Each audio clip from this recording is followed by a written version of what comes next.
Just when you thought the bloodline story could not get any better, here comes Roman Reigns. Here comes Solo Sikoa. Here comes Jey Uso. Here comes that rat bastard Jimmy Uso.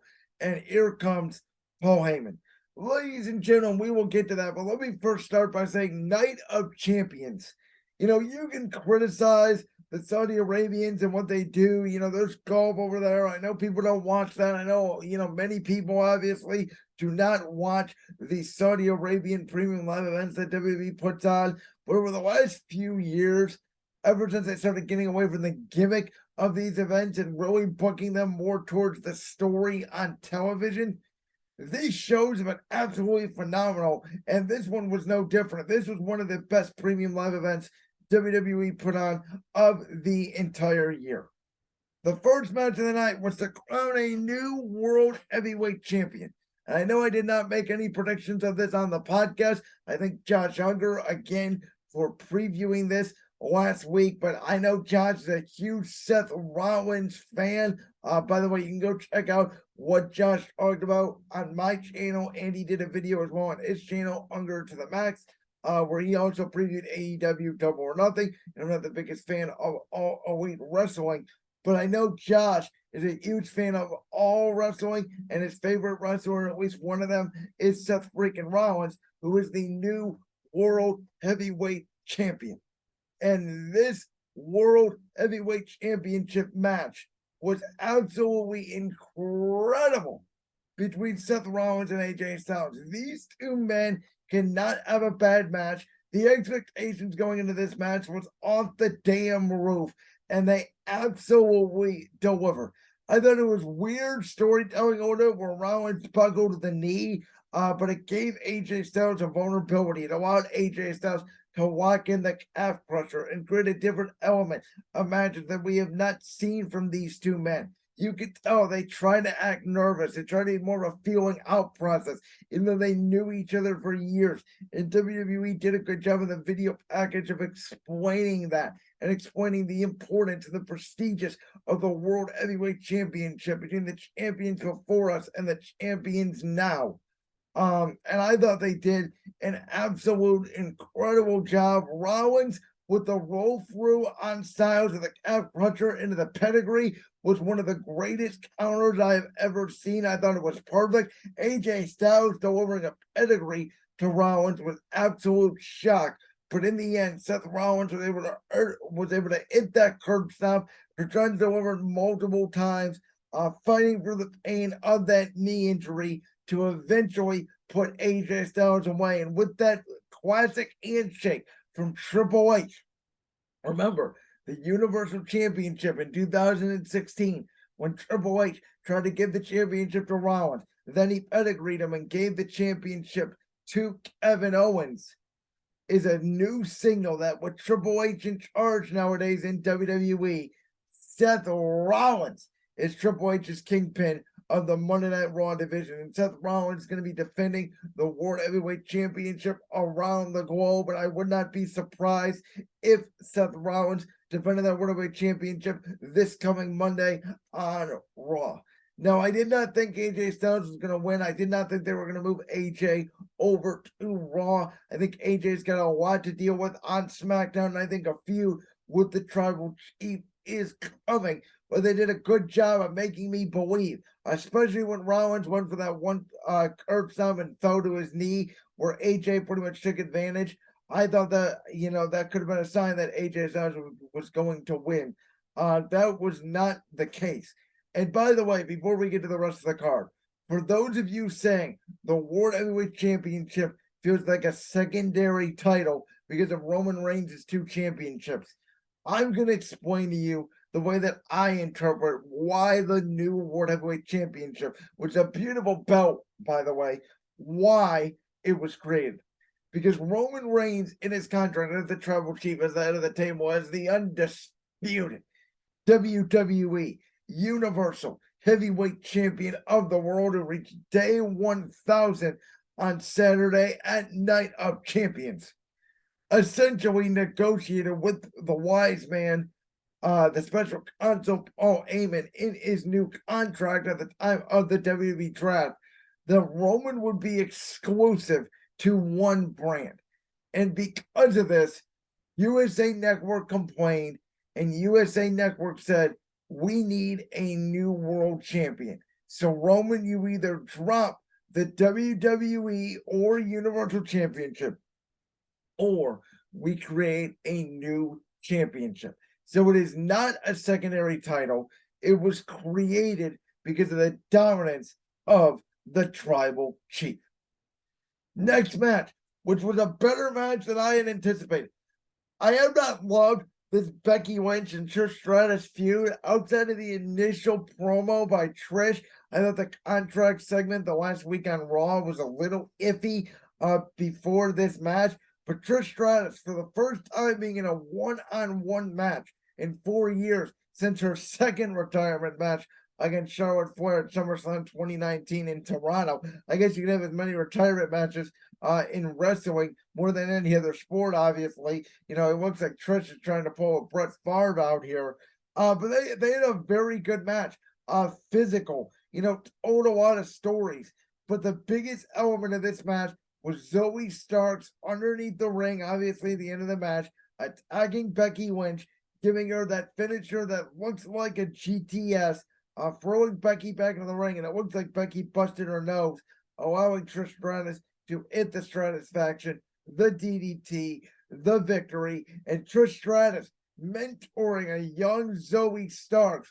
You know, Trish cannot get in the ring every month, and so Trish, either on camera and behind the scenes now, mentoring Zoe Starks, who WWE is clearly eye of, putting Zoe Starks in a mini feud within the feud with Becky Lynch, whether you want to put both women in the women's Money in the Bank ladder match, or you want to do a one-on-one match at Money in the Bank. I'm fine by either. I think it elevates Zoe Starks, and it puts off Becky Lynch versus Trish Stratus too till SummerSlam, when we will get a stipulation, I believe, added on to it. And we do get, you know, Becky Lynch to finally go over and advance and move on to that feud. So very good match. The next match, we had Gunther defending the Intercontinental Championship with a throwback Imperium entrance against Mustafa Ali, which WWE did a good job trying to make people believe that Mustafa Ali could win the championship when he hit 2 of those 450 splashes. Michael Cole was saying it was going to be the miracle of the year, potentially the miracle of the century at this point. But nobody believed that little boy, Ali, who then ended up getting drunk, kicked in the corner, powerbombed, and dominated by the ring general, Gunther, was going to win the Intercontinental Championship. Gunther was going to win this championship the whole way. He was going to retain. Gunther is maybe the number one heel on the Monday Night Raw roster. I think he has a lot more feuds. You know, Riddle, Chad Gable, just to name a couple. Dolph Ziggler even. You know, maybe somebody from NXT. Johnny Gargano. If Tommaso Ciampa returns, potentially him. There are options for Gunther to continue this reign as Intercontinental Champion, and is almost year-long reign. It's funny because in WWE, we're not used to long championship reigns. Gunther's championship reign would be a much bigger deal if Roman Reigns didn't have like 700 and something days more than Gunther as the undisputed champion. But that's just the way it goes. Sorry, Gunther. But I do think that WWE, and I've talked about this before, they're trying to update the history books. They already did with Bianca Belair. They're going to with Gunther, and they're trying to do so with Roman Reigns, who in about a month will pass Pedro Morales for the 4th longest championship reign, world championship reign in WWE history, and it's the longest championship reign in 50 years. This next bout, I was surprised at the finish and the outcome as Asuka won the Raw Women's Championship from the EST Bianca Belair. And she did so by using the mist and putting it in her hand, because Bianca Belair had blocked the mist of Asuka before. Obviously, Asuka has turned heel. She's used the mist to try to blind Bianca Belair on numerous occasions before this, but Bianca tonight was able to duck. But Asuka, who was down after that, smartly in the corner, put mist on her hand, and then when Bianca went for the KOD, Asuka was able to run that mist all over her eyes, a couple kicks to the back of the head, knocked out Bianca Belair. It protected the EST, who has been booked as one of the strongest women in WWE in the Triple H era, protected her from not having to submit, protected her from looking very strong by not having it be a clean finish. But at the end of the day, Asuka wins the Raw Women's Championship, even though she is a SmackDown superstar. And I was thinking about this morning. Io Sky had an incredible match with Bianca Belair for the Raw Women's Championship at Backlash. I think Io Sky, once she breaks away from Bayley and Damage Control, I think Io versus Asuka for the championship is on the table here at a later date. The question now becomes, where does Bianca Belair go? Because Bianca Belair, ever since, WrestleMania 37, has seemingly always been in the championship picture. She was at one point the SmackDown Women's Champion, and she pretty much owed that belt all the way to SummerSlam when Becky Lynch came out and surprised her. Then Becky obviously beat her. Then she competed for the SmackDown Women's Championship. Then she ended up, eventually climbing all the way back to Becky and competing for the Raw Women's Championship. And she held that championship ever since. So Bianca's not used to being not in the championship picture for long. I wonder if Bianca gets in the tag team division picture here, and we potentially could get Charlotte, who obviously was started the SmackDown, comes back and they reunite the feud. Charlotte, Asuka, SummerSlam for the Raw Women's Championship. Now, Natalya was allegedly trying to get Dominic Mysterio's number, according to Corey Graves. I was surprised that on her birthday, they booked Natty to get absolutely destroyed by Rhea Ripley in 1 minute, but it did make Rhea Ripley look very strong, and Dominic, being that piece of crap that he is, being that conniving heel, was celebrating and laughing with his mummy. I saved this portion for the Ripley segment because there was obviously not really anything to talk about with the match. But with Rhea Ripley being a Raw superstar holding the SmackDown Women's Championship, and with Asuka being a SmackDown superstar holding the Raw Women's Championship, I do not think Triple H wants to do a title swap, or I think he would have done it already. Could the Judgment Day be traded to Friday Night SmackDown for Asuka and potentially somebody else to Monday Night Raw? And that's the way you get the Judgment Day and the Mysterios and LWO on the same brand again, and then till you get Asuka back on the same brand on Monday Night Raw. You get her away from Bianca Belair.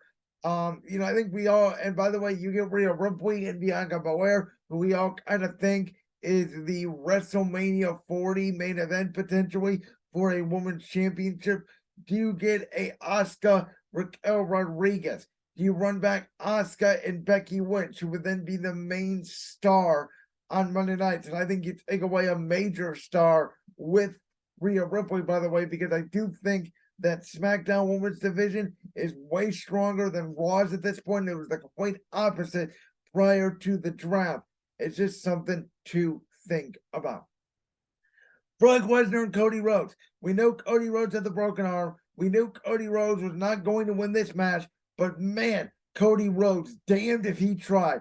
And they made sure to tell the story that Cody Rhodes was using a cast made of titanium, hitting Brock Lesnar in the face, and Lesnar would not go down, hitting Lesnar with 3 crossroads, and Lesnar would not go down, and Lesnar putting the Kimura lock on Cody, and Cody refusing to tap out. Instead, he had to pass out. And this was the story of two Titanic bulls. There was a lot of concern out there, obviously, of people concerned that when Cody Rhodes lost the championship match to Roman Reigns at WrestleMania 39, he would still not be as over. Well, at Backlash, he defeated Brock Lesnar, and at Night of Champions, he looked like $1 million, even in a losing effort against Brock Lesnar.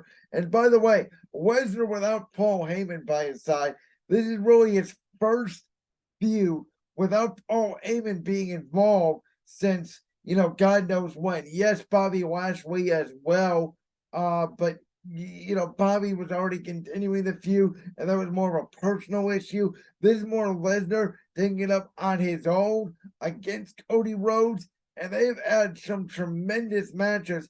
And I do think that Lesnar is not going to be in the Money in the Bank ladder match. I think he's going to cost Cody Rhodes the Money in the Bank ladder match, and we will get Lesnar versus Rhodes free with the stipulation where there be no holds barred or a fight pit or something along those lines, which I thought they were going to do at Night of Champions, actually, was the fight pit.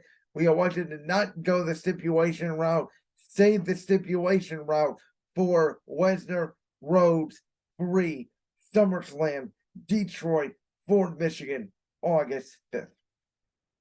And then we get to the main event, which going in, I knew was going to be the main event. It was the rightful main event. Roman Reigns, Solo Sikoa against Kevin Owens and Sami Zayn.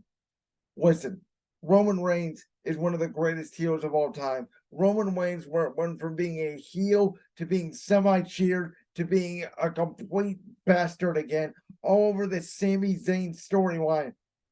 Roman Reigns, in my opinion, lifted Sami Zayn, as Roman said countless times, from doing jackass shit to being a complete superstar in the WWE, and it showed once again in this match. But obviously, the story is all about, it's not even about the tag team championships. It's all about Jimmy and Jay super kicking Solo Sikoa by accident, which is a huge part of it. Jimmy Uso did not want to super kick his brother, but he did want to super kick the tribal chief, because as he so elegantly said, Jay, this is something you should have done a long time ago.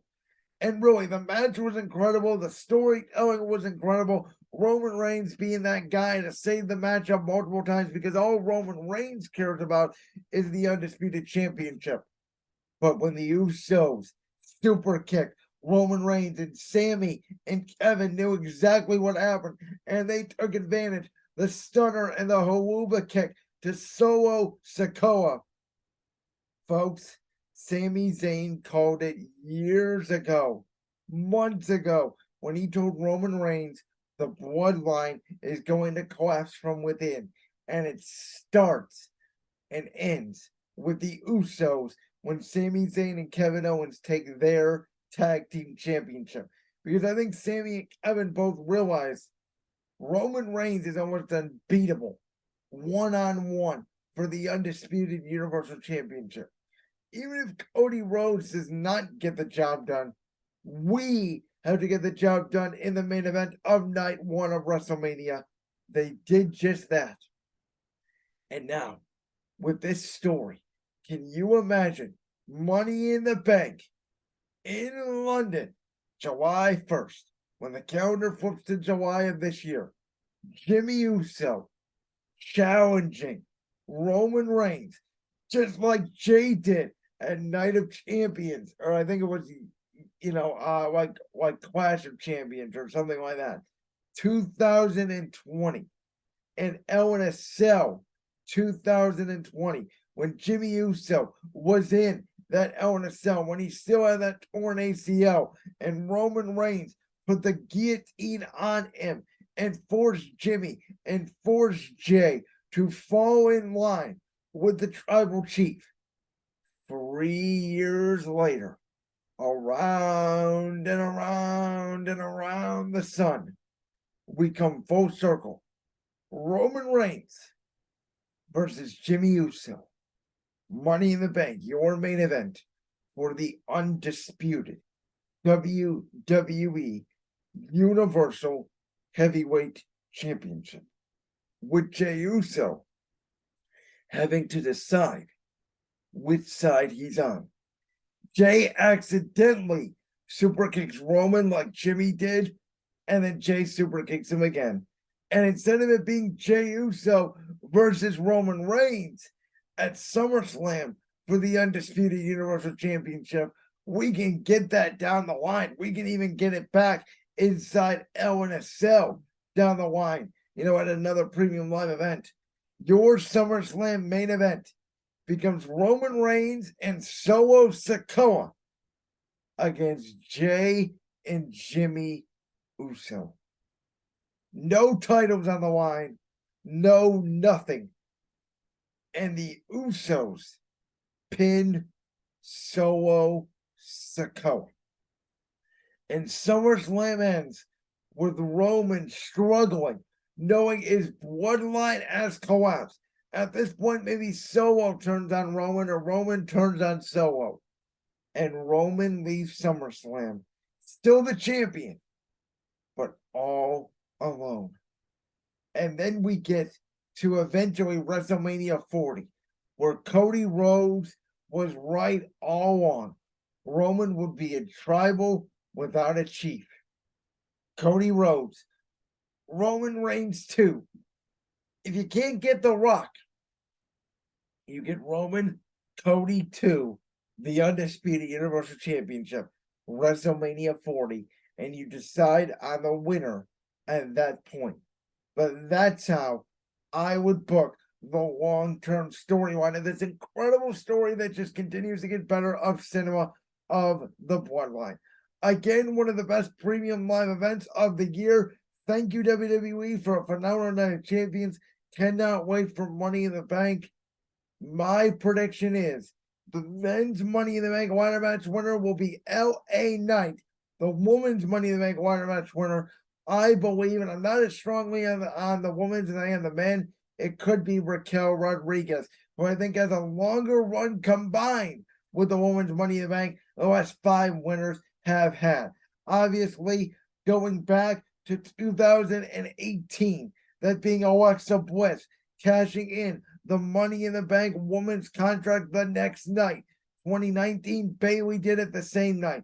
2020, Asuka the next night. 2021, Nikki ASH the next night. 2022, Liv Morgan the same night at Money in the Bank. You like that clip from the Brands World podcast?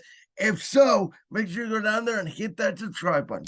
While you're down there hitting the subscribe button, make sure to also hit the notification bell so you never miss another upload. And make sure you check out all the other clips from the Brands World podcast right here on YouTube.